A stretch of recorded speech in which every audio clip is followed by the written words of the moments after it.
a.m. Right now, what a pleasure it is. Welcome to the Armstrong and Getty Show. Shalene Nightingale, the Tea Party candidate, supposedly the Constitution Party candidate, more formally speaking, for the governor of California. Shalene, how are you? Well, I'm doing good. Thank you, Jack and Joe, for having me on the show today. So there's an actual party called the Constitution Party?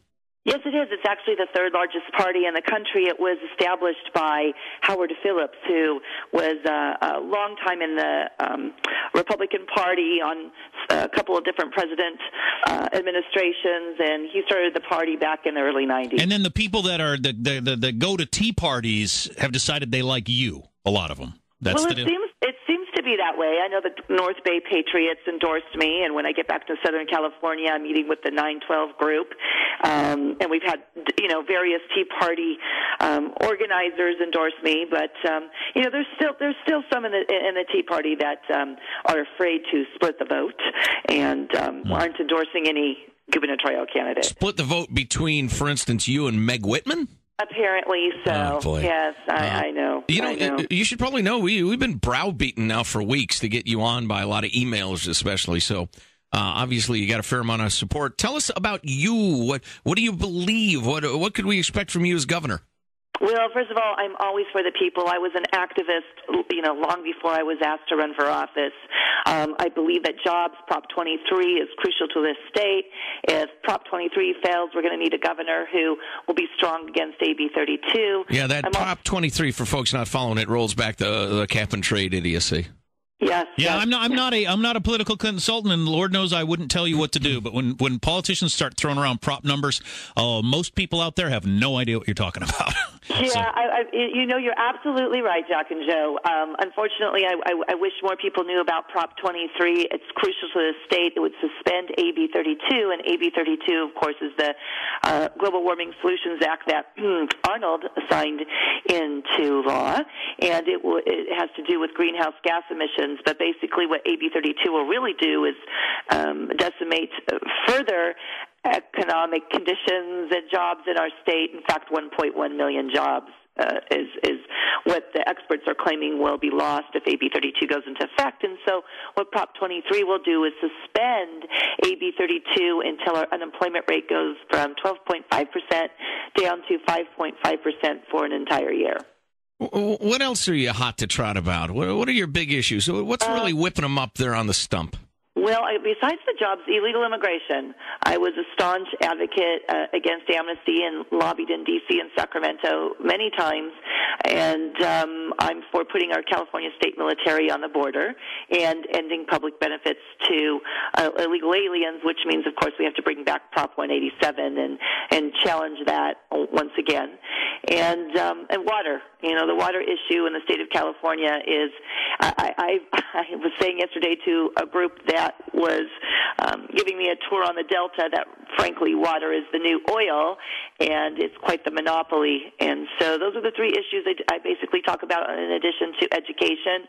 I personally am a homeschooling mother, and I believe parents should have choice in that we need to add a vocational track to our education system. Shalene Nightingale is running for governor, and a lot of you have been saying, get on some other candidates other than the big two. Since you're big on the whole illegal issue, what's your opinion on Nickygate?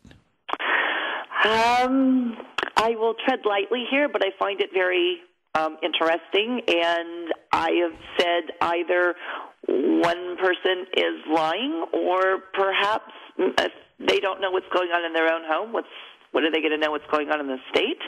I don't know. I'm trying to ignore it. I've got my own. What should we do with all the illegals? What should we do with all the illegals we currently have in the state of California?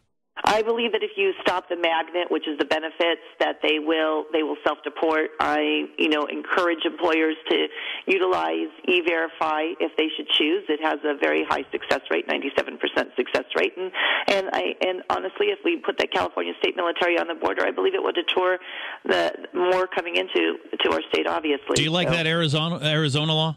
I absolutely love the Arizona law. And in fact, I've been endorsed by Sheriff Joe Arpaio and Congressman Tom Tancredo, who is now running for governor in Colorado. He was a very staunch advocate against amnesty when he was in Congress. And so I supported. I spoke in Phoenix, actually, for their Phoenix Rising event back in June.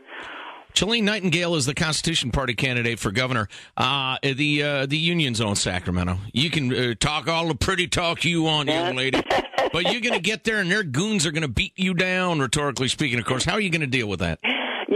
You're absolutely right. I've actually already met with some union workers who have told me several horrible stories, and they will be tough. But I need to be tougher. I feel that one of the things that we need to do is we need to find a way to have them funded differently. Union members are complaining to me all the time that they don't like the fact that their union dues are being used to support candidates they don't support and measures they don't support. I think part of the reason why they have so much power, though, too, is our legislature. I believe that the lobbyists, special interest unions, we need, in order to decrease that power, we need to enforce a part-time legislature.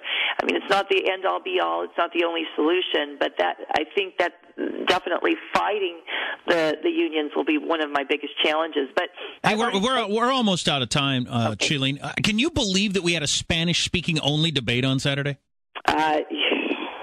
No, I cannot. And this is, by the way, it's in our state constitution that this is an English-only state. And how did Meg not fight back against that?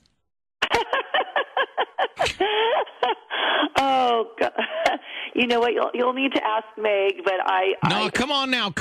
Attack her. Make the news. Perfect chance to make news, Shalene. We're your consultants for hire, temporary on an unpaid basis. Why didn't she say anything? Look, this is what I'm going to say. I find it atrocious that this woman is spending millions of dollars, the highest ever in politics in not only our state but the entire United States, when we have such a horrible economic crisis. If she really cared about the people, she would be representing the people, and she's clearly not doing that in anything, including not fighting for us when it comes to debates.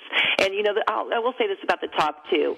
If they really cared about the people, why wouldn't they include everybody in the debates? I think it says a lot about their character. We'll talk a little more about that. So Shalene Nightingale says Meg Whitman is gutless, spineless, and believes in nothing. She's the Constitution Party candidate. Let's stay in touch. Good luck. Thank you very much. I appreciate it. Goodbye, Jack. Fight the good fight. She's got a website. We'll link it to our website. Thanks for coming on. ArmstrongandGettyRadio.com. And you are listening to the Armstrong and Getty Show.